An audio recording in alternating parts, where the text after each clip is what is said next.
So time for another video, and this time concentrating on the English, note English, town and beautiful town of Berwick on Tweed.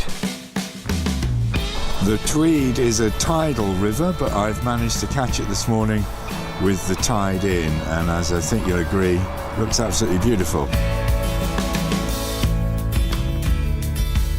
This lovely one is called the Old Bridge. It was built in 1610 and it's just gorgeous. It does take traffic, but only one lane at a time because it's quite narrow. This is the Royal Border Bridge, built in 1850 and opened by Queen Victoria. It was built specifically as a railway bridge, a viaduct bridge. Even though it's over 150 years old, it still carries trains today, and when they go over it, they look amazing.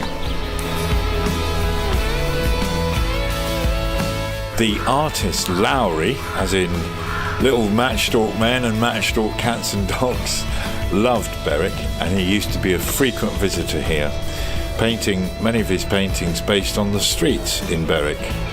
At one time he was going to come and live here, but he never did, and this street was the model for one of his paintings. I find this a little bit sad. Behind me, as you can see, a building, the wholesalers as it was. Looks like it hasn't been used for quite a few years, but it did produce, obviously at one time, local produce, because you can see these in the window. Tins of Berwick cockles. Now, I don't know how long ago it closed, but I really like cockles and I'd have liked to have bought some.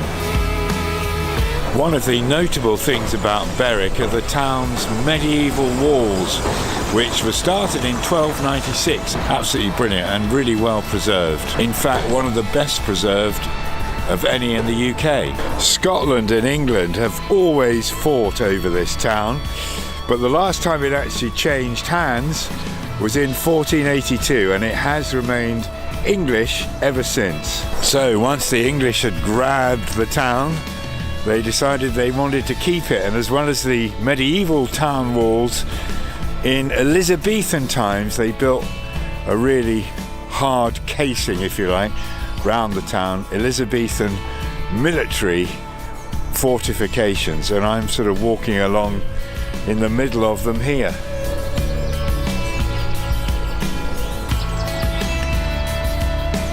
So although the town has been English for over 600 years now, it's definitely got a Scottish feel about it, and the residents have a close affinity with the Scottish community. And on a beautiful day like today, walking along these ramparts, these Elizabethan ramparts, is a real pleasure. These walls and fortifications are today maintained by the National Trust, and when you come in, on the gate as you enter, it says danger of rockfall, trip hazards and sharp drops. I just thought I'd tell you that now in case I don't survive the video.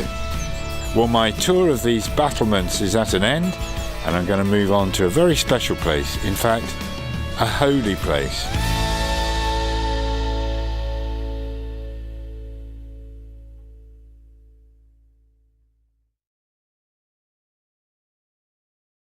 So now I'm about to drive over to Holy Island across a causeway, and you have to check the tide tables before you go because it gets covered by tide and you don't want your car to be covered by tide. So as you can see, we're driving along the causeway. That's why timing is crucial, because this is covered by tide, so you have to go over to Holy Island between tides. And hopefully I've got it right, because I haven't got any swimming trunks if I've got it wrong. So on Holy Island, I suppose this is the centre, but it's just the most beautiful little village.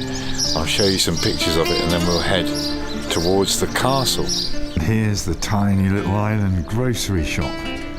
I may have to pop in and get a fridge magnet.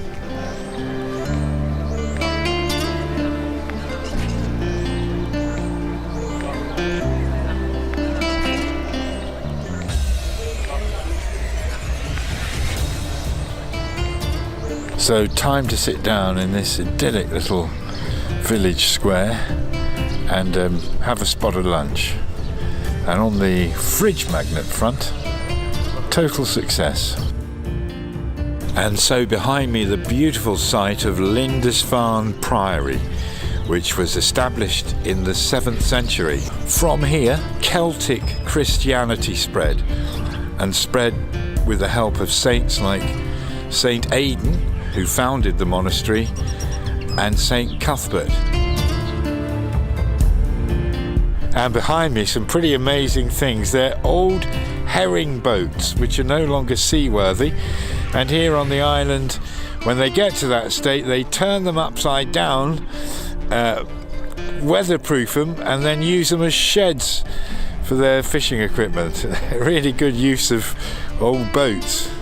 And this area of the Northumberland coast is an area of outstanding natural beauty, and it's really easy to see why. The lovely Holy Island of Lindisfarne. Sitting here on pretty much a perfect day, beautiful weather, the smell of the sea, fishermen's creels in which they catch shellfish behind me. Wonderful day in a wonderful place. Well, I've come a long way to see this wonderful Lindisfarne Castle.